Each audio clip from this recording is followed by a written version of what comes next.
Olá, boa tarde. Espero que todos estejam bem. Hoje é a nossa. Olá, Samara.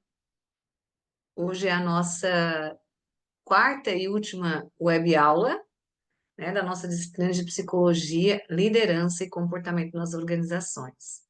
Tudo bom, Lívia, Edinúzia, Maicon, Jarneri e os demais colegas? O que que nós vimos, né, na nossa disciplina, nesses três primeiros encontros, nós falamos um pouquinho sobre as organizações de trabalho, não é mesmo?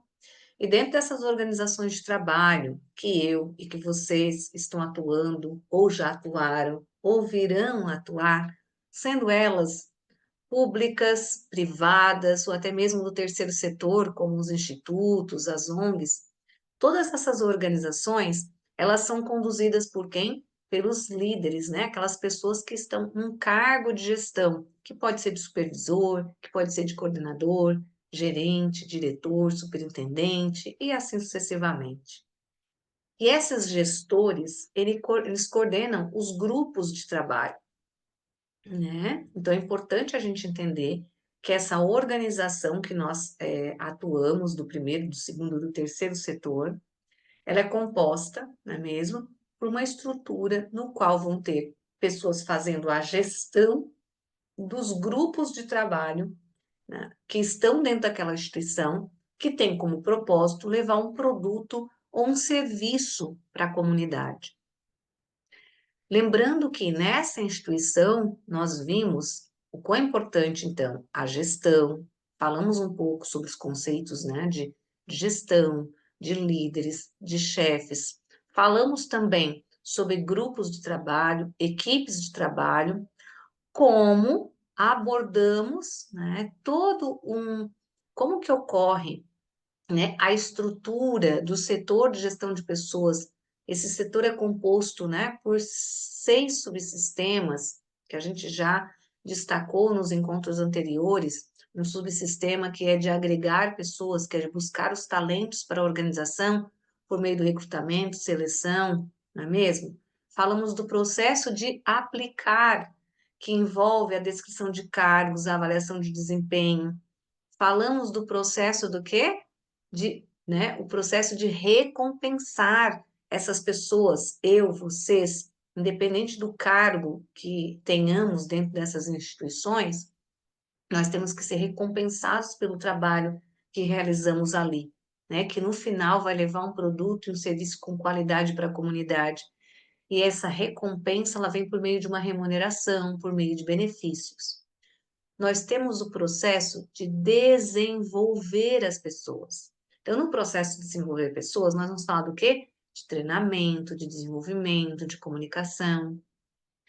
Nós temos ainda o processo de manter as pessoas, né? De manter os talentos na organização. Por meio do quê? Dos programas de qualidade de vida no ambiente de trabalho, não é mesmo? Trazendo as questões sobre fatores estressores, sobre síndrome de burnout, enfim, né? Todas essas questões que focam na saúde do trabalhador, os sindicatos, né, os programas de proteção individual, nesses programas, os equipamentos que devem ser utilizados, e um sexto é, processo e subsistema é o processo de monitorar esses dados. E como que a gente monitora esses dados? Através dos subsistemas de gestão dessas informações. Então, vimos também a importância da qualidade de vida no ambiente de trabalho, né, que envolve a saúde do trabalhador. Então, foi isso que a gente foi vendo ao longo da nossa disciplina. Como eu destaquei para vocês, né, os 6 processos de gestão de pessoas que estão aqui na tela. Esses 6 processos é que vão conduzir, né, essa dinâmica dentro da organização. Vimos ainda que existe os grupos, lembram-se? Então, dentro desse processo de gestão das pessoas, as pessoas estão em vários cargos. E é importante entender que dentro das instituições de trabalho, alguns teóricos dizem que existem os grupos primários. Lembra o que são os grupos primários? São aqueles grupos que se referem às questões família, amigos. Nós também pertencemos a grupos secundários. Lembram os grupos secundários? Né? Os grupos secundários, que são aqueles que ocorrem dentro das organizações de trabalho. Os grupos formais. Então, dentro das organizações de trabalho, que são grupos secundários, nós temos os grupos formais. Por exemplo, as pessoas que trabalham no setor de gestão de pessoas, ou um grupo secundário, né, formal, as pessoas que vão compor a CIPA da empresa. Nós temos os grupos informais dentro da organização, que são aquelas pessoas que na hora, né, do cafezinho da manhã ou na hora do almoço sentam no refeitório e ali começam a conversar, pode surgir ali uma amizade. Então, é um grupo informal dentro da organização, que desse grupo informal pode até surgir o quê?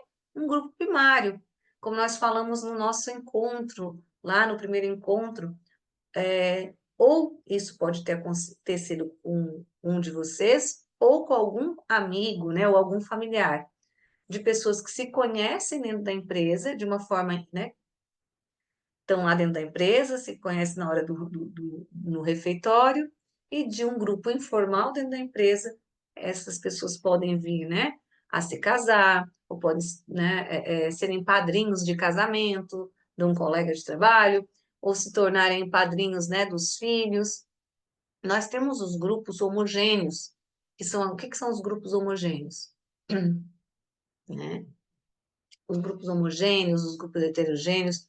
Os grupos homogêneos é quando têm as características próximas, mesma idade, né? Mesma função. Os heterogêneos, que é o nosso caso aqui na sala, por exemplo, são pessoas de vários cursos, de várias idades, de várias regiões. Os grupos interativos, os grupos nominais, né? Ou seja, aquele que é o presencial, aquele que é online, os grupos permanentes, o grupo temporário, permanente, nós, nos nossos cargos, por exemplo, eu sou professora, eu faço parte desse grupo, né, que é permanente, mas eu também faço parte de um grupo temporário, como, por exemplo, vamos ter uma comemoração do Dia dos Professores, e eu fui convocada junto com outros colegas para organizar esse evento, por exemplo, então seria um grupo temporário. A CIPA dentro de uma empresa, né? É um grupo secundário, é um grupo formal, é um grupo heterogêneo, né? Ali presente, ele é um grupo temporário, não é um grupo permanente. Então, a gente fala um pouquinho sobre essas questões, né, dos grupos. E também falamos sobre as equipes, né? Vocês estão lembrados das equipes de resolução de problemas? O que que são equipes de resolução de problemas? Pode ser que a Márcia, né, ou a Lívia, ou a Ednúzia, fazem parte de grupos de resolução de problemas dentro das instituições que vocês trabalham. Esses grupos de resolução de problemas, geralmente eles são aí compostos por 5, no máximo 12 colaboradores, são do mesmo departamento, certo? Então, ou é do departamento de vendas, ou do departamento de compras, de marketing, de gestão de pessoas, financeiro, que se reúne, né? Toda semana, no mesmo horário, certo?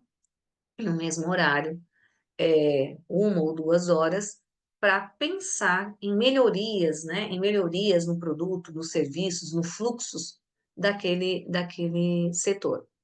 Nós temos também, dentro das organizações de trabalho, os grupos autogerenciados. Os grupos autogerenciados já são aquelas pessoas que têm uma expertise muito grande naquela área, que já passaram, né, por vários grupos de trabalho, até cargos de gestão, então tem uma expertise muito grande.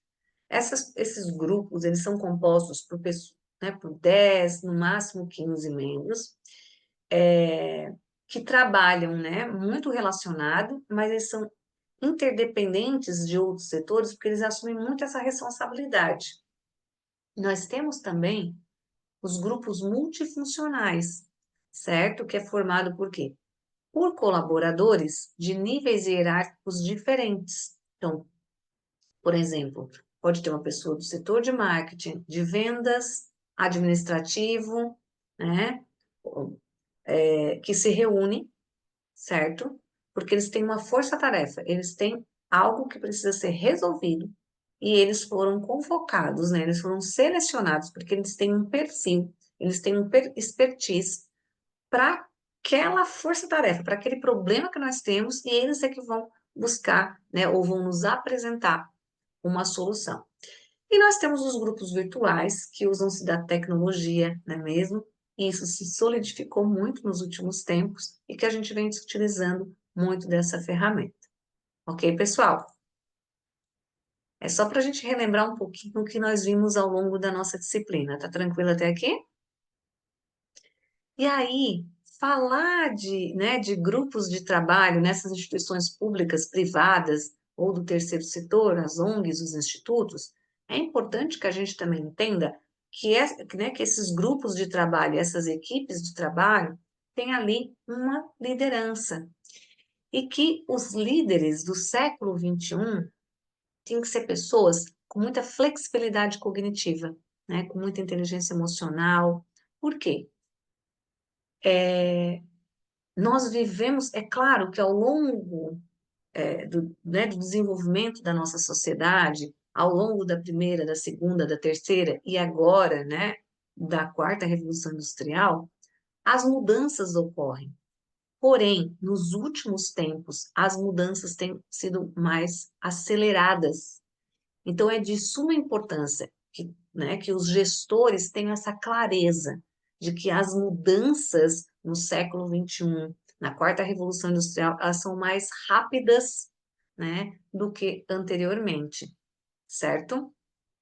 E aí, claro, né, esse líder ele precisa estar atento a todo esse movimento da sociedade, né, dessa globalização, porque tudo isso vai influenciar, vai impactar na instituição que ele trabalha, sendo ela do primeiro, do segundo ou do terceiro setor. E aí nós vamos encontrar várias teorias e estilos de liderança. Como há estudos referentes aos grupos e às equipes de trabalho, também há muitas pesquisas referentes às teorias e estilos de liderança. Como uma liderança, né, mais autocrática, em que é um perfil de um líder que toma as decisões, né, as tomadas de decisões vêm dele, uma liderança mais democrática, em que há um trabalho em conjunto entre o líder e os liderados. Há uma liderança, às vezes nós vamos encontrar uma liderança mais paternalista, né, que realmente é um perfil de um líder, mas ele é um pai da equipe, ele está ali sempre, ele realiza junto com aqueles filhos, mas não no sentido né, de um autocrático. Ele faz pensando naquela equipe, auxiliando aquelas pessoas. Temos a liderança liberal ou liderança laissez-faire, que é aquele líder que tem uma confiança muito grande na sua equipe. Claro que também tem que ser uma equipe, né, com expertise muito grande, com muita experiência, e ele participa o mínimo possível. Tem a liderança situacional. Então, a liderança situacional é uma liderança que foca muito na circunstância, tanto que, como diz, né, dependendo da situação, nós vamos ter que ter um estilo de líder. Se é um momento mais né, com mais conflitos, então tem que ter uma gestão, né, um estilo de liderança mais democrático, ou um estilo, dependendo da circunstância, um estilo de liderança mais liberal. E nós temos também, né, uma outra teoria que diz que as pessoas têm traços de liderança, como se você já nascesse, né, com esse estilo, com esse comportamento, com essa qualidade, né, que é uma qualidade que mostra, olha, a Ângela tem um perfil de liderança, enquanto que a Andréa não apresenta esse perfil. Então, ele vai dizer que tem a ver com um traço, né? Que a gente já nasce com esses traços de liderança, de boa comunicação, né? De persuasão, certo? E ninguém aqui, isso ficou muito claro ao longo das nossas aulas e também, conforme as leituras que vocês vão realizando, que não existe a gente dizer que esse estilo de liderança é melhor do que este estilo de liderança, né? É importante entender né, os estudos que tem, o que esses estudos nos trazem, para que a gente possa também, né, quem está num cargo de gestão, independente se for de gerente, de coordenador, de supervisor, de superintendente, de diretor, de presidente, enfim, que eu possa também me autoavaliar e verificar como está sendo o meu estilo de liderança, e que existem outros que podem ser agregados para que eu possa ter, né, um bom desempenho no meu papel enquanto gestor, para que a minha equipe também possa, né, trazer aí tudo que ela tem de potência para que a gente realize um trabalho com eficiência, com eficácia, que leve um produto e um serviço com qualidade e primando pela qualidade de vida e saúde ocupacional, não é mesmo? E também é importante, né? Nós, enquanto membros aí de um grupo ou de uma equipe de trabalho, entender também, né, o estilo de gestão dos nossos é, líderes, né? Até para que a gente possa saber como se posicionar, como fazer negociações. Vimos ainda que, de acordo com alguns estudos, a gente pode encontrar alguns tipos de poder dentro das organizações de trabalho. Então, por exemplo, nós podemos encontrar o poder coercitivo, o poder de recompensa e o poder legitimado. O poder coercitivo, o nome já diz, né, de coerção. Então, as pessoas tentam realizar, né, aquela ação solicitada pelo seu gestor da forma mais fidedigna. Por quê? Porque ele sabe, né, ele realiza ipsis literis porque ele tem medo. Então, é um poder coercitivo, né? As pessoas executam da melhor forma possível, da forma como foi orientado pelo seu gestor imediato, porque ele sabe que se ele não realizar, né, de acordo com a exigência do seu líder, ele vai sofrer uma sanção. O poder de recompensa, né, é aquele gestor que trabalha por meio do incentivo, do reconhecimento. Então, a equipe, né, ou o grupo de trabalho, ou a equipe de trabalho, realiza aquela ação sabendo que vai ser recompensado. E o poder legitimado é, por exemplo, o Maicon, se o Maicon é o gerente de obras. Então, é um poder legitimado ao Maicon, que ele é um cargo que ele executa. Agora nós temos dois tipos de poder que vêm mais ao encontro com o estilo da pessoa, né? Que é o poder de competência e de referência. Então, o que é um poder de competência? Né? Essa pessoa ela tem um talento muito grande, né? Um conhecimento técnico muito grande. Então, quantas e quantas vezes, às vezes, o Maicon, né, que tem um poder legitimado, chama, por exemplo, a Andrea, porque a Andrea tem um poder de competência, a Andrea tem um talento muito grande, e o Maicon vai levar a Andrea para uma reunião da diretoria, porque a Andrea tem esse poder de competência, ela tem um conhecimento, uma expertise muito grande naquela área, para poder argumentar e mostrar a importância daquele projeto que o Maicon está apresentando. E tem o poder de referência, que é um poder que vem da admiração, né? E não necessariamente pode estar assim, essa pessoa pode ter um poder legitimado, né? Também pode ter de recompensa, ou não, ele pode ser só uma pessoa com esse poder de referência. É uma pessoa que é muito admirada pela equipe, não está num cargo de gestão, mas é admirada pela forma como ela conduz, como ela se posiciona, o conhecimento que ela tem. É aquela expressão que às vezes a gente usa assim, ó, quando eu crescer eu quero ser igual a, né, a Cíntia. Então, é um poder de referência, certo? Isso, de admiração, né, Sara? É um poder de admiração muito grande, né? Pelo estilo que a pessoa conduz, ou como ela aborda os assuntos, como ela se posiciona, pelo conhecimento que ela tem, ok? E aí nós vimos também que dentro das organizações de trabalho, nós podemos encontrar, né, os mentores ou os coaches. Então, a gente pode ter esses dois, né? E também tutores dentro da organização. O que seria isso? Né? Então, o coach, deixa eu ver o que eu trouxe mais aqui. O coach é aquela pessoa, né? Ela não tem um conhecimento diferente do mentor, né? Porque o mentor é uma pessoa que tem uma expertise muito grande numa área, ele vai ser um mentor. Por exemplo, vamos lá. Gabriele é a nossa mentora. Gabriele tem uma expertise muito grande em neuromarketing, né? Então, a Gabriele é a nossa mentora. Portanto, a gente tem a Fernanda, a Janeire, que vão ser mentorandas, tá, da Gabriele. Por que que nós queremos criar esse programa de mentoria dentro da organização? Porque, por exemplo, nós vamos abrir, né, 2 filiais e nós queremos desenvolver essas competências em Fernanda e Janeire para que elas possam assumir um cargo de gestão nesses locais que nós estamos aí abrindo. E nós temos o coaching, que né, são ferramentas que a gente vai utilizar para o desenvolvimento, né, desse nosso coach, desse membro dessa equipe, para que a gente possa aí, né, desenvolver competências, habilidades para estar executando as suas funções. E ainda a gente falou um pouquinho sobre as questões que envolvem a qualidade de vida no ambiente de trabalho. E um dos assuntos que envolve, né, a saúde ocupacional é a questão do estresse. Né? O estresse é uma reação do nosso organismo, uma necessidade do quê? De se adaptar.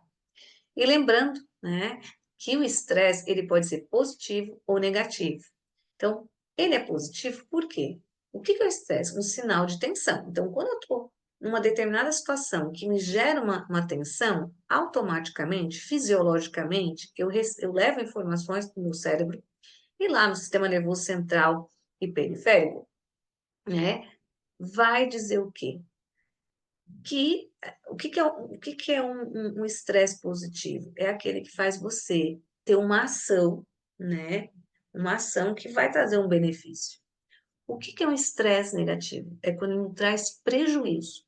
Né? Então, tudo que ele traz prejuízo. Então, o estresse negativo é o estresse que traz um prejuízo, que seria um sinal de tensão repetida, né? Esgotando a sua saúde. Então, aí seria negativo, porque ele vai trazer um malefício para você.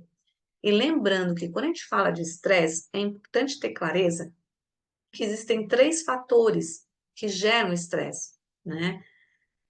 Os fatores ambientais, então, cada um de nós aqui, né, nasceu, cresceu, né, num país, no caso do Brasil, numa região, eu estou aqui no Nordeste, é, num estado, no Pernambuco, em um município, Recife, e que tudo que ocorre, tanto na esfera econômica, né, nacional ou estadual ou aqui regional, né, as questões políticas, tecnológicas, enfim, uma série de questões que são fatores ambientais, podem gerar estresse. Existem também os fatores organizacionais. Então, a instituição que eu trabalho, né, o cargo que eu executo, as relações no ambiente de trabalho, e não podemos esquecer que também há fatores individuais, né, que podem desencadear o estresse. Problemas na família, né, ou no casamento, ou com os filhos, ou de ordem econômica mesmo, né?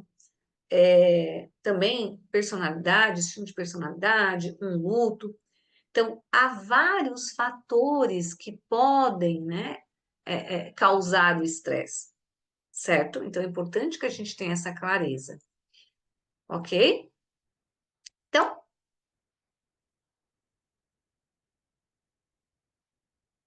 o burnout também, né? Ele é sim algo, né, que desencadeia. E aí é importante a gente ter essa clareza, né? Porque o burnout ele é muito referente ao ambiente de trabalho. E claro que a gente tem que o quê? Tem que ter um bom olhar, né, de um clínico. Existem aí várias ferramentas, porque é algo que a gente precisa mostrar, né, que é um fator estressante e que está desencadeado nas questões do trabalho. Perfeito. Bem, aqui eu fiz um breve resumo do que nós vimos nos encontros anteriores. Vocês podem ir lá e assistir as últimas 3 webaulas, tá?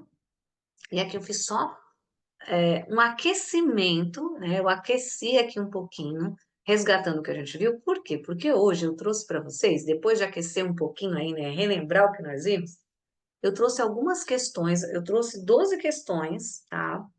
Para a gente fazer a revisão, continuar fazendo uma revisão de conteúdo, mas, né? Mas já treinando o nosso olhar para a nossa AV2. Lembrando que a AV2 já começou hoje, né? Amanhã é a última data da AV1, amanhã é dia 10 do 10, então é a data limite aí de envio, né, da AV1 e hoje já começa a AV2. Vamos lá. Primeira questão diz o seguinte: diz que, vamos lá, não é tão simples definir o que é um grupo ou uma equipe, pois à primeira vista, ambos partem do princípio do quê? Da existência de um conjunto de pessoas compartilhando algo, crenças, objetivos, planos e ou metas voltados para o desempenho. Nesse sentido, considere as definições de grupos e equipe, porque a gente viu, né, teoricamente, o que são grupos, o que é equipe, um conceito de grupo, um conceito de equipe. Então, é isso que está pedindo. Sempre, pessoal, o início das questões, tá? Tem como objetivo fazer com que a gente compreenda qual é o assunto que vai ser abordado na questão. Então, o assunto que vai ser abordado nessa questão tem a ver com grupos e equipes de trabalho. E quando eu estou lendo esse enunciado, ele já faz com que eu busque, né, na minha memória, esses assuntos. E agora vem o comando que diz o seguinte: a primeira afirmação: um grupo é o conjunto de 2 ou mais indivíduos interdependentes e interativos, certo? 2. Em uma equipe, o desempenho é um resultado sinérgico do trabalho individual de seus membros. Duas afirmações. A primeira afirmação é verdadeira? É, né? Opa, a primeira é verdadeira. Agora, a segunda, preste atenção. Em uma equipe, o desempenho é o resultado sinérgico do trabalho individual de seus membros. Tá certo ou tá errada? Tá errada. Mas olha como a gente tem que prestar bastante atenção, ó. Em uma equipe de desempenho, né? O desempenho é o resultado sinérgico do trabalho. Até aqui tá legal, porque equipe é o desempenho sinérgico, né? Porque a palavra sinergia é chave para que a gente tenha uma equipe de trabalho. Mas quando ele diz assim, ó, individual de seus membros, a palavra individual fez com que a frase estivesse toda equivocada. Porque uma equipe, o desempenho, né? O desempenho é o resultado sinérgico do trabalho do grupo, né? Do trabalho de seus membros, certo? Então, sim, né? Letra C, ó. Com base nisso, marque a alternativa correta. A alternativa correta é a C, por quê? Porque diz que a primeira afirmativa é verdadeira e a segunda é falsa. Por isso, a C está correta. Então, assim, ó, muito cuidado, porque às vezes até uma vírgula a frase está correta, da vírgula em diante não está correta, né? Às vezes vem uma palavra que destoa, distorce o que está sendo dito. Às vezes até a vírgula traz um assunto e da vírgula em diante traz um outro assunto que não tem nada a ver. Então, por isso que a gente tem que ter bastante cuidado, ok? Vamos lá. De novo, ó, vamos ver do que se trata, né? Que assunto vai abordar aqui, ó. Paula é funcionária de uma empresa multinacional no Brasil. Ela faz parte de uma equipe de trabalho composta por outros funcionários de filiais da mesma empresa, só que localizados na China, nos Estados Unidos. Apesar da distância dos membros dessa equipe, Paula afirma que isso não é problema para alcance de metas e objetivos, uma vez que ela e os demais funcionários se comunicam e compartilham trabalhos por meio de ferramentas de tecnologia da informação. Aqui já está dizendo para nós que o assunto é o quê? O que está falando aqui para nós? né? Que é sobre equipes, na verdade, é sobre equipes. Está falando que eles estão em vários locais, no Brasil, na China, nos Estados Unidos. Apesar da distância, eles utilizam, né? Eles não sentem isso, por quê? Porque eles se usam das ferramentas de tecnologia. Então, nesse sentido, assinale a afirmativa que indica corretamente o modelo, tá? O modelo de equipe que Paula faz parte, considerando apenas as informações dispostas acima. É um grupo funcional? Não. É de força-tarefa? Também não. É funcional cruzada? Não. É virtual? Sim. É informal? Não, né? Não é uma equipe informal, porque todos trabalham na empresa e cada um tem o seu cargo. Não é uma força-tarefa, porque não é cada um de um setor que tem que trazer um objetivo, né? Então, virtual, certo? Ok? Vamos lá. Vamos ver o que diz a 3. Ó, a fábrica Aromas S.A. está desenvolvendo uma nova linha de perfumes e atribuiu a Rafaela, sua supervisora, né, do setor de pesquisa de desenvolvimento, criar e liderar uma equipe para esse projeto. Nesse sentido, Rafaela reuniu funcionários de todas as áreas da organização. Ela pegou uma pessoa do marketing, uma pessoa de engenharia, uma pessoa de tecnologia, inovação, uma de finanças, uma de produção, uma de gestão de pessoas e outras. E formou uma equipe sob a sua liderança, certo? Então, olha o contexto. De novo, vai falar sobre os estilos de equipes de trabalho. Já faz a gente pensar. Qual é a equipe? Qual é, né? A equipe de trabalho que quando a gente pega uma pessoa de cada setor, é virtual? É de força-tarefa, né? Ou é autodirigida? Que equipe é essa que descreveu ali no início? Então, nessas circunstâncias e com base unicamente nessas informações, podemos afirmar que a equipe de Rafaela é uma equipe autogerenciado e de alto desempenho? Eles não se autogerenciam, porque ela é que está à frente, então já está errada. B, a equipe de Rafaela é multifuncional e irá integrar, né, no projeto as diferentes perspectivas dos setores organizacionais. Todo mundo diz que é a B. Ok, é a B.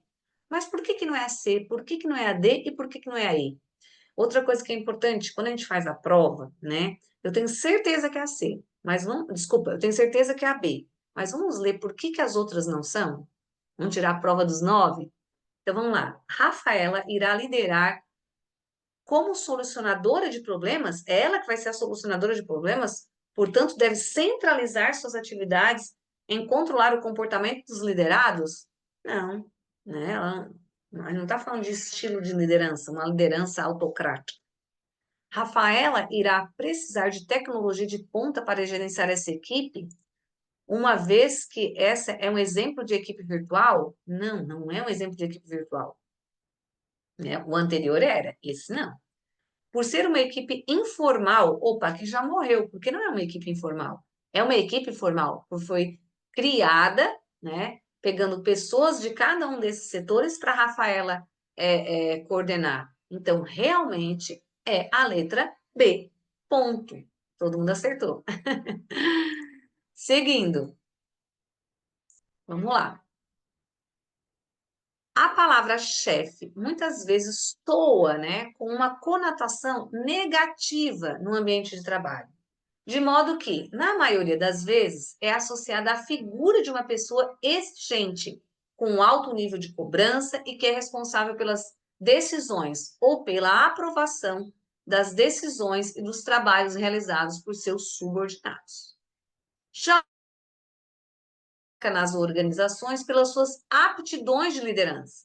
Então, está falando do quê? Chefe e líder. O nosso cérebro já foi buscar as informações sobre isso. Nesse sentido, a respeito da diferença entre líder e chefe, a diferença entre eles é, analise as afirmativas a seguir e a relação entre as duas afirmações, certo? Nem todo chefe é um líder? Essa afirmação está correta ou está errada? Os chefes mobilizam, inflamam paixão e inspiram o melhor dos trabalhadores, né? E os líderes ocupam-se das rotinas de orçamento e de planejamento da empresa? Errado. Então, a um, como vocês disseram, está correta, a primeira afirmativa está correta, a segunda não, porque não é os chefes que mobilizam. Quem mobilizam são os líderes. E não são os líderes que ficam ocupados com rotinas de planejamento, são os chefes, né? Então, letra C é isso? Vamos ver. A primeira afirmativa é verdadeira, ok, e a segunda é falsa. Perfeito, tá? Não pode ser a A, porque as duas afirmativas são verdadeiras, já cairia por terra até a metade, né? Não precisaria nem ler o restante, que é a segunda justificativa primeira. As duas afirmativas são verdadeiras? Já. E a segunda não já morreria também. A primeira afirmativa é falsa? A D já morreria. As duas são falsas? Já morreria. Então, realmente, é a letra C. Ó, estamos indo muito bem, né, cara? Seguindo, então.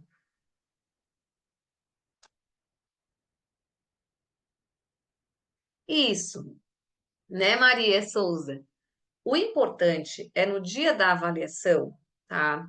Vocês têm aí uma hora para realizar. Muitos de vocês já fizeram, já sabem como é que funciona, né? E vocês estão tendo essa disciplina nesse momento. Então, é muito importante que vocês tenham os seus, né? Que vocês façam a revisão. A gente está fazendo aqui uma breve revisão, né? Mas vocês já devem ter feito as suas anotações. E na hora, né, da avaliação, eu também sou aluna, eu tenho um meu bloquinho, né? Eu deixo um bloco aqui, uma caneta. E o que que eu faço? Eu vou lendo a questão, né, como a gente está fazendo aqui, e vou item por item. Quando eu digo, a questão, a primeira afirmativa aqui está correta, a segunda também está correta, né? Ou às vezes, quando eu chego numa questão que eu tenho dúvida, eu boto assim, questão 5, boto uma interrogação, pulo para a questão 6, né? Deixo a 5 aqui, eu sei que eu tenho que voltar nela, vou para a 6, resolvo a 6. Cheguei na questão 7, opa, não estou conseguindo. Questão 7 eu deixo uma interrogação, pulo para 8. Por quê? Né? É, é, porque para a gente otimizar o tempo, para a gente também, né, se sentir mais seguro, isso é muito importante, tá? Então, é importante que a gente faça a leitura, né? Tem gente que gosta de fazer a leitura fluida, lá pelo material interativo, que é mais dinâmico, né? E tem pessoas que gostam de ter uma leitura mais linear, que aí leem o e-book, tá certo? Então, é importante, certo? É importante aí que vocês busquem, façam essas leituras, tá? Exercer a liderança nas várias fases de evolução de equipes, tais como na formação, no tormento. Lembram? Vocês lembram bem?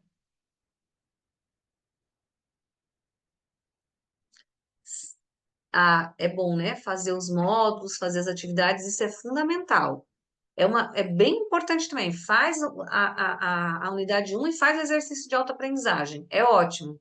É uma estratégia excelente de apropriação do conhecimento, né? E aí eu perguntei, muitos de vocês disseram que lembram, né? Quando nós falamos sobre as fases, né, das equipes de trabalho de formação, do tormento, das normatizações, no desempenho e na interrupção, certo? Ser líder de uma equipe não é uma tarefa simples. Portanto, para desenvolver essa tarefa, é necessário que o indivíduo faça uso de algum tipo de poder sobre seus liderados. A respeito desses tipos de poder, analise as afirmativas a seguir e a relação entre elas. Olha só que interessante, né? O enunciado lembra a gente, né, do conceito do quê? Lembra a gente de que existem as fases de evolução das equipes. Que bom. Depois diz que não é uma tarefa fácil conduzir, não é mesmo? Essas equipes de trabalho, ou né, esses grupos de trabalho, que não é uma tarefa fácil. E que esse líder, né, ele pode exercer um poder. E aí a gente viu que existe o quê? Vários, né? 5 tipos de poder. Poder legitimado, poder de recompensa, poder coercitivo, poder, né, de conhecimento, poder de reconhecimento, enfim. Então, vamos lá.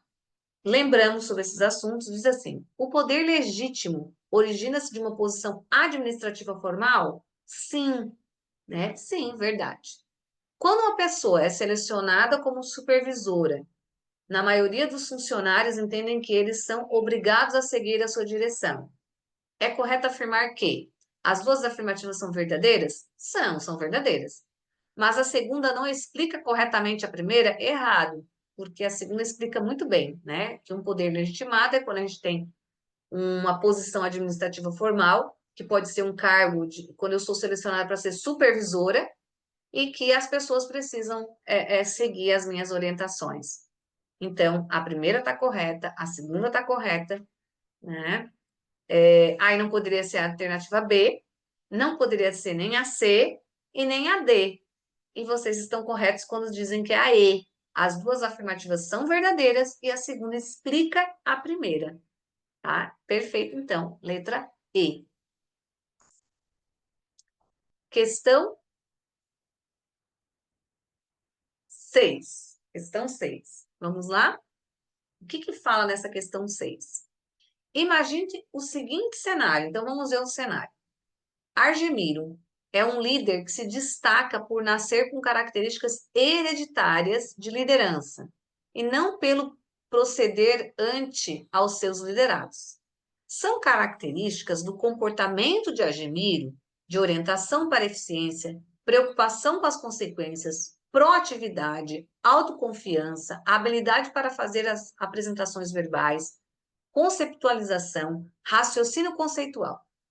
Então, está dizendo que, ó, Argemiro é um líder com características hereditárias, ele nasceu com essas características e ainda descrevem essas características, né? Citam essas características. Então, a gente viu vários, lembram? Várias teorias de estilos de liderança. Que estilo é esse do Argemiro? Então, de acordo com essas informações e o conteúdo estudado, assinale a alternativa correta sobre Argemiro. Ele é um líder formador? Não. Ele representa um comportamento baseado em seus valores? Ele não está falando de comportamento, a gente está falando de estilo de liderança. Ele é um líder transformador? Também não. Ele é reconhecido pelos seus traços de liderança? Opa, sim. Né, ó. Ele exerce a liderança laissez-faire? Não, ele não tem uma liderança laissez-faire ou liderança liberal, né? Ele é reconhecido pelos seus traços de liderança, tanto não, com características hereditárias. Características como, né, autoconfiança, proatividade, então, letra D. Por isso que é importante ler todas as alternativas, tá? E às vezes, até nas alternativas, traz um assunto que não vem ao encontro do que está sendo discutido. E é assim mesmo, tá? Isso é nos concursos também. Eu não sei se aqui tem colegas que já são concursados, que estão fazendo a segunda graduação, até para ter uma maior progressão aí dentro do ambiente de trabalho. Mas a gente tem que ficar atento, né, a essas questões de estrutura de perguntas. Questão 7. Questão 7. Vamos lá. Fatores relacionados ao contexto em que envolve as equipes influenciam na eficácia delas. Um desses fatores são os recursos adequados, né? A respeito desse fator que influencia as equipes eficazes, analise as afirmativas a seguir. Então, está falando de equipe, né, de equipe eficazes, que a gente sabe que existem fatores como os recursos. Não adianta a gente ter o quê? Selecionar as melhores pessoas, não é mesmo? Você selecionar as melhores pessoas, mas se você não dá condições, então vamos lá. As equipes, né, são parte de um sistema organizacional maior? Sim, são, né? É verdade. Dessa forma, a escassez de recursos amplia diretamente a capacidade da equipe de desempenhar seu trabalho? Tem uma palavra no item 2 que faz com que que essa afirmativa seja falsa.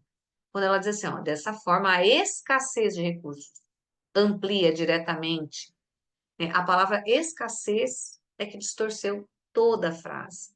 Então, a segunda, ela é, né, falsa. Letra C, é isso mesmo, né? A primeira afirmativa é verdadeira e a segunda é falsa. Então, não dá para ser, ó, quando na A diz que as duas são verdadeiras, já cai por terra. Quando a B também diz que as duas são verdadeiras e que a segunda não justifica a primeira, também está errado. A D, a primeira afirmativa é falsa. Opa, aí já morreu, né? Porque a gente sabe que ela é verdadeira. As duas afirmativas são falsas, errado, porque a gente sabe que a primeira é verdadeira. Portanto, letra C.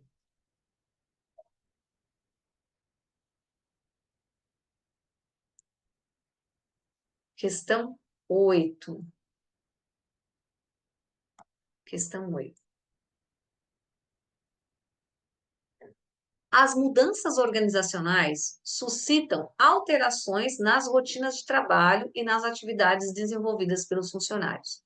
Isso requer, em muitos casos, novos conhecimentos e habilidades e atitudes das pessoas que irão o quê? Lidar com a inovação, o que exigirá dos líderes um comportamento de orientação frente a isso. Olha, tá falando o quê?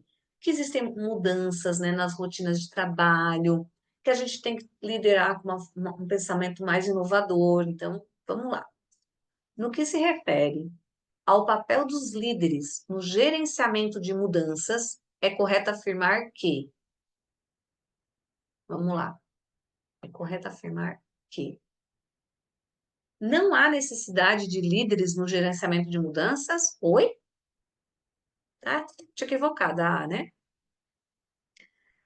O líder não necessita ser uma orientação, ter uma orientação guiada para mudanças?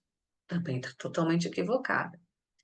São necessárias apenas as habilidades técnicas dos líderes para lidar com o processo de mudança? Não, né? Não é só habilidade técnica. Habilidades o quê? Técnicas, comportamentais, está errado. Os líderes devem deixar seus funcionários e colaboradores à frente do processo de mudança, permitindo que eles façam isso acontecer, né? Essa mudança também não está correta. O papel do líder no século XXI não é gerenciar as mudanças, e sim criar né, o próprio futuro dentro de um panorama que está se modificando, né, em um conceito que ele determina como liderar a mudança. Então, de todas as alternativas, a que vem ao encontro é a letra E. Então, é importante que a gente faça a leitura do que, né? O cabeçalho é um contexto. Depois vem um comando. O que a gente tem que fazer? E na sequência tem alternativas. Então a gente tem que ler todas as alternativas para encontrar aquela que está mais adequada com o que está sendo solicitado. Questão 9. O que nos diz a questão 9? Vamos lá. Questão 9 diz o seguinte: leia o trecho a seguir. Produtividade é fazer o trabalho conforme o previsto em termos de padrão de qualidade e cumprimento dos objetivos, com menor uso de recursos, pessoas, máquinas, materiais e dinheiro. Para, se, para que se consiga isso, é necessário o quê? Qualificação, né? Conhecimento dos objetivos, das expectativas, conhecimento dos métodos e processos, habilidades específicas no uso de máquinas e materiais. E qualificação, por sua vez, só pode vir com treinamento, né? Então vamos pensar. Lembram que a gente falou dos 6 processos de gestão de pessoas? Que um dos processos de gestão de pessoas é o desenvolvimento, e dentro do desenvolvimento a gente faz programas de treinamento, programas de desenvolvimento.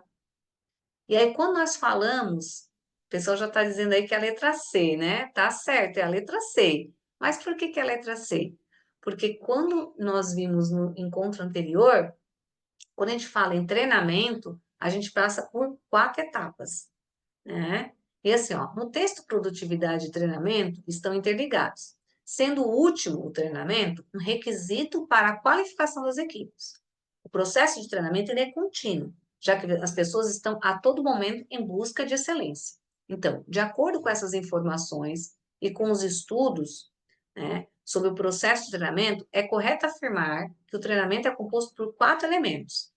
Levantamento, execução, análise e avaliação? Não. Foco, transmissão, desenvolvimento e construção? Não. C. Diagnóstico, a gente faz um levantamento das necessidades, que pode ser uma avaliação de desempenho, né? É um instrumento diagnóstico. As queixas na ouvidoria, o diagnóstico de clima organizacional. Então, primeiro eu tenho o diagnóstico, onde eu vou identificar, né, quais as temáticas que precisam ser trabalhadas. Aí eu vou para o desenho, né? O desenho é o quê? É o planejamento, desenho, planejamento, quantos encontros, qual vai ser a carga horária, os assuntos que serão abordados. Depois disso, eu vou implementar, ou seja, eu vou executar, não é mesmo? Eu vou colocar em ação o que foi desenhado. Depois que eu implementei ou executei, eu vou para a última etapa, que é avaliar, verificar se aquele treinamento atingiu a proposta, né, lá no que foi desenhado, no que foi planejado. Então, letra C. Muito bem, parabéns para vocês. Questão 10. O que tem na nossa questão 10 aqui? Veja, a questão 10 saiu um pouquinho, né, daquele formato e trouxe um outro formato, que é de VIF. Então, isso também é importante a gente lembrar que existem vários formatos, tá? De VIF, ou de... uma coisa que é importante, né? Aqui pede, ó, assinale, marca a alternativa que apresenta a sequência correta. Tá pedindo a correta. Às vezes pode pedir a incorreta. Então, fiquem bem atentos, tá certo? Vamos lá. Leia o trecho a seguir. A escolha adequada do homem para o trabalho é problema que tem merecido por parte dos dirigentes de empresas e aos estudiosos do assunto particular atenção, mercê de sua relevância para o aproveitamento conveniente do homem mais apto a adaptar-se como participante de um grupo a certo tipo, né, em um ambiente de trabalho. Então, a gente está vendo que aqui está falando sobre um outro processo. Lembram dos 6 processos de gestão de pessoas? Aqui está falando do processo de agregar pessoas, ou seja, que envolve recrutamento e seleção, né? Porque diz assim, ó, a escolha adequada do homem para o trabalho. Então, está falando de seleção. Tanto que na sequência diz, ó, a principal tarefa do departamento de seleção é adequar a busca do candidato à necessidade da empresa, de um novo colaborador. Agora vamos lá. Considerando essas informações e os conteúdos estudados, analise as afirmativas a seguir, colocando V para verdadeiro e F para falso. Então, vamos lá.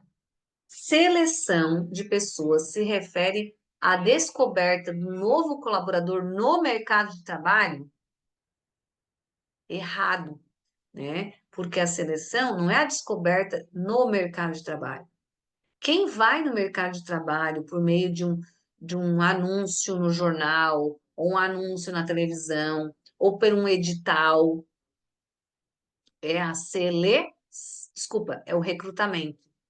Tá? Não é a seleção, é o recrutamento. Então, a 1 está errada, é falso. A entrevista de seleção define a escolha do candidato para a vaga em aberto? É a entrevista de seleção que define a escolha do candidato? Não, não é a entrevista de seleção que define a escolha do candidato. Quem define, né, a escolha do candidato para a vaga que está em aberto, a escolha do candidato, é o gestor imediato. É ele que, de posse, né, das informações, é ele que vai dizer que quer, então é falso. Ferramentas de avaliação, tá? Servem como apoio na escolha final do processo seletivo. Ferramentas de avaliação, né, servem como apoio no final do processo seletivo, porque o processo seletivo, vamos já dizer, é um processo de seleção. É entrevista, é questionário, é teste, né? Então, essas ferramentas de avaliação servem como um apoio na escolha final desse candidato, né? Que é feita pelo gestor imediato e não pela entrevista, como estava na alternativa anterior. Então, realmente, é verdadeiro. Então, a primeira é falsa, a segunda é falsa, a terceira é verdadeira. Selecionar pessoas é comparar as necessidades da empresa com as características do candidato? Sim, é verdadeiro. Porque é isso, ó, na seleção, eu vou olhar a descrição do cargo, ou seja, as necessidades da empresa e as características do candidato. Então, quais são as competências técnicas e comportamentais que o cargo exige e quais competências técnicas e comportamentais que o candidato tem que venham ao encontro das competências que o cargo exige? Verdadeiro. A busca de candidatos envolve ações virtuais em várias mídias e sites? Também. Né? Então, a gente também se utiliza hoje, né? Envolve ações virtuais, certo? Então, é verdadeiro também, letra D. Questão 11. Questão 11. Vamos lá? Nossa penúltima pergunta aqui para revisar os nossos conteúdos, tá? Leia o inserto a seguir. A profissão atendente de marketing é comum, principalmente entre os jovens, e é considerada a porta de entrada para o mercado de trabalho para boa parte deles. Para exercer a função, os interessados costumam passar por alguns dias, às vezes semanas de treinamento, que variam entre aulas de português, tá? E de boas maneiras, e uma parte específica sobre os processos da empresa que irão atender. Em geral, sobram protocolos para eles cumprirem e frases padrão para repetirem. Essa repetição, inclusive, é um dos fatores que contribui para o nível de estresse da profissão. O fato de não terem autonomia para resolver alguns problemas faz com que os clientes se irritem mais e, consequentemente, descontem em quem? Nos atendentes, né? Falando vários, né? Fazendo vários xingamentos. Ok. O que ele está querendo chamar a atenção aqui? O estresse é considerado a doença do século por conta de suas implicações no indivíduo e nas corporações. Tal fator afeta diretamente o desempenho dos colaboradores e, por consequência, a produtividade das empresas. Considerando essas informações e os conteúdos estudados, pode-se afirmar que os fatores causadores de estresse podem vir de várias fontes, que podem ser classificadas em 3 categorias, que vocês disseram que é a letra C, ou seja, fatores ambientais, fatores organizacionais e fatores individuais. Correto.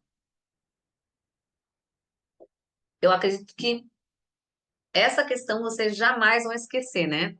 Que os fatores que podem desencadear o estresse em mim ou em vocês, a gente não quer que isso aconteça, né? Por isso que a gente tenta aí melhorar sempre a nossa qualidade de vida, né? Fazendo uma alimentação saudável, um exercício físico, tendo horário de lazer, não é mesmo?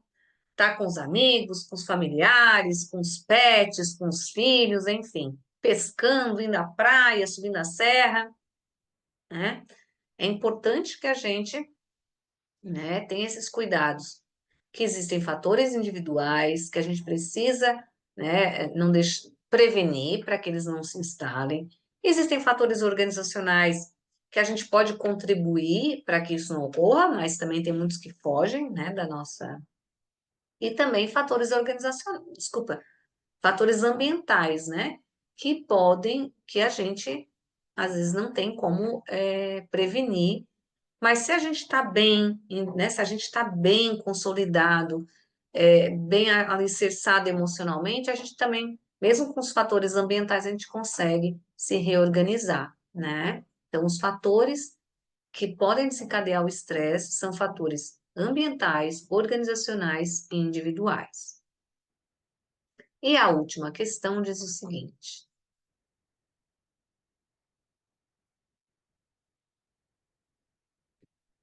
o processo de coaching ocorre por meio de conversas entre o coach e o coachee, né? O coach é o profissional, o coachee é a pessoa que solicitou o processo, o trabalho. Nesse diálogo, o papel do primeiro, do coach, é fazer perguntas e e aplicar ferramentas com o propósito o quê? De estimular o segundo, que é o coachee, a observar sua situação sobre um novo prisma, né? Um novo olhar.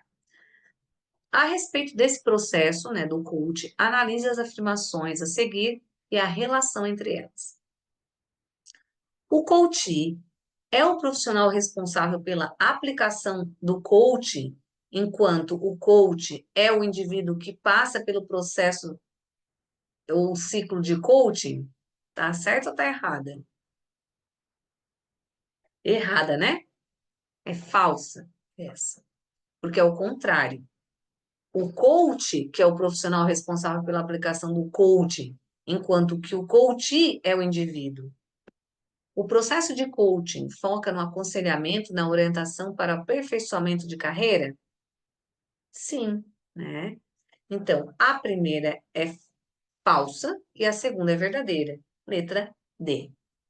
Oh, assim a gente, né, encerra o conteúdo da nossa disciplina de psicologia, liderança e comportamento nas organizações, fazendo uma recapitulação do que nós vimos e trazendo as questões, né, para a gente poder aí já ir levando o nosso pensamento, nos preparando para a V2. Não esqueçam do desafio colaborativo, certo?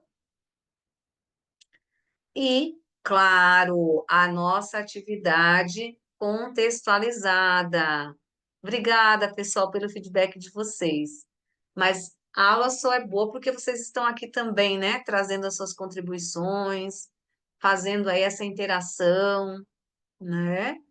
E ainda não acabou. Quem ainda não fez a AV1 tem até amanhã para encaminhar, mas não deixe para amanhã, não, tá certo? E a AV2 já começou, tá? Olha. A agência de marketing digital está desenvolvendo uma campanha para o lançamento de um produto tecnológico. A equipe responsável pelo projeto é composta por 5 membros, certo? Selecionados especificamente para a tarefa e a liderança do João Matiola. Aí vocês vão ler esse caso, vão ler, vão reler esse caso, certo? Vai trazer como é que o João Matiola conduz a sua equipe, o que esperam dele. Feita essa leitura, vocês vão responder essas 3 perguntinhas aqui, ó. Explica o estilo de liderança que João Matiola apresenta com base nas teorias comportamentais. Então, a gente vai lá ver todas as teorias comportamentais, certo? E qual é, lendo o caso, qual é o estilo de liderança do João Matiola? Ah, o estilo de liderança do João Matiola é esse, que é um estilo, aí vocês vão dizer como é que é esse estilo, e vão pegar algumas características do caso, né, da forma como o Matiola conduz a equipe, e vão ali corroborar a afirmação de vocês. Depois, considerando os 5 tipos de poder, lembram dos 5 tipos de poder? Coerção, recompensa, legitimado, competência e referência? Qual é o tipo de poder que o João Matiola exerce na equipe? E por último, olhando, né, esse grupo, essa equipe que o João Matiola coordenou, a gente vai ter que classificar. É primário ou secundário? Ah, é secundário. Ele é formal ou informal? Aí vai dizer. Ele é homogêneo ou é heterogêneo? Né? E vai dizer se ele é nominal ou interativo, se é permanente ou temporário. E claro, né? E claro, vocês sempre vão fazer isso. Gente, tudo que acontece no nosso contexto organizacional a gente tem que fazer essa leitura, né? Olhar para a teoria, fazer uma pergunta e ver o que que a gente consegue responder, né? Aquilo que está acontecendo e com aquilo que a teoria nos fala. E é o que vocês estão fazendo nessa questão. Depois que vocês responderam questão por questão, aí sim, você abre um documento no Word e transforma isso num texto corrido até 30 linhas e encaminha, né, lá no item AV1. Depois que terminou a V1, como a colega, né, já realizou a V1, agora vai se preparar para a V2. Não deixem para o último dia, tá? Não deixem para o último dia. Façam a V2 antes, né? Pelo menos no dia que antecede, tá? Vão agora, peguem as anotações, ou assistam novamente as web aulas, tá? Que aí, né, tenho certeza que vai ser muito bom para vocês. Vejam, aqui, ó, eu acho que é isso, né?